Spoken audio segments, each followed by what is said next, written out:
In the peaceful town of Rosenhaven, nestled between rolling green hills and old cobblestone streets, life moved with a gentle, comforting rhythm.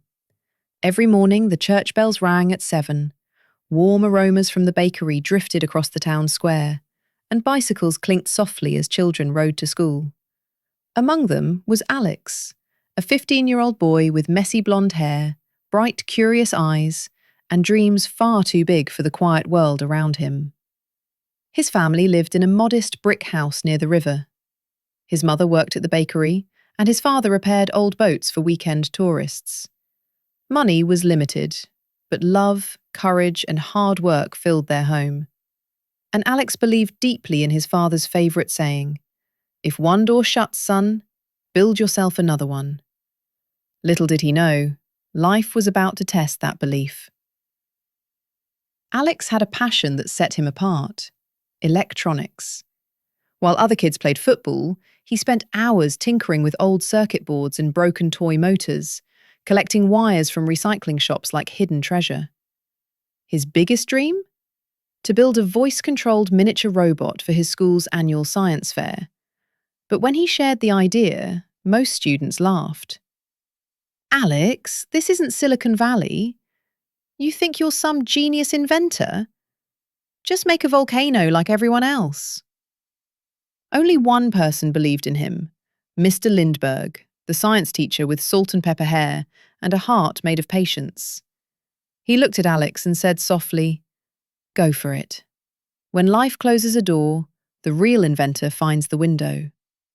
And with that, Alex's adventure began. The struggle begins. Alex spent weeks gathering parts.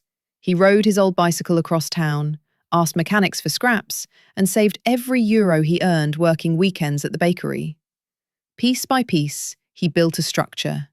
A little robot with a metal frame, a motor, and a simple circuit board. It wasn't perfect. It wasn't pretty. But it was his.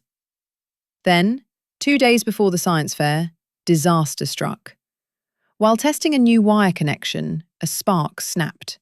Smoke rose. The robot crackled and went lifeless. The wires burned. The motor melted. His dream collapsed before his eyes. Alex sank to the floor, heart shattered. Maybe he wasn't meant for big things. Maybe everyone else was right. That night, Rosenhaven felt dimmer. Even the river seemed to move slower, as if the whole town sighed with him.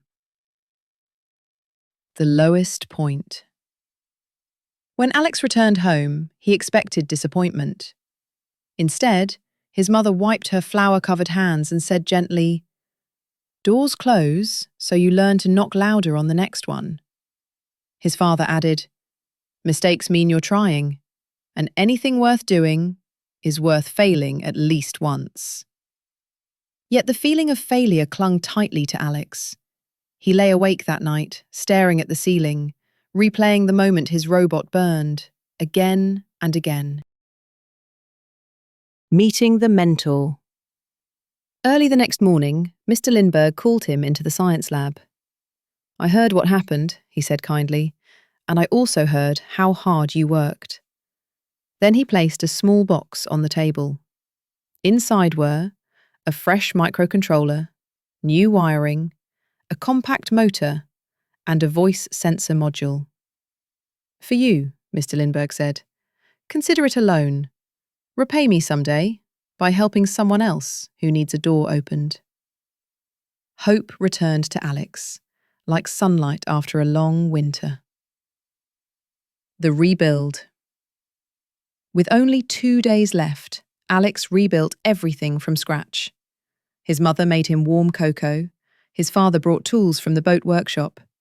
Even the family cat sat beside him, as if offering silent moral support. Every wire he connected, every screw he tightened, felt like a piece of his confidence being restored. And finally, the night before the science fair, the robot responded to his first command. "Move." The little machine rolled forward, shaky but alive. Alex laughed, half relief, half joy. The test. The school gym buzzed with excitement. Bright posters, bubbling volcanoes, and solar models filled the hall.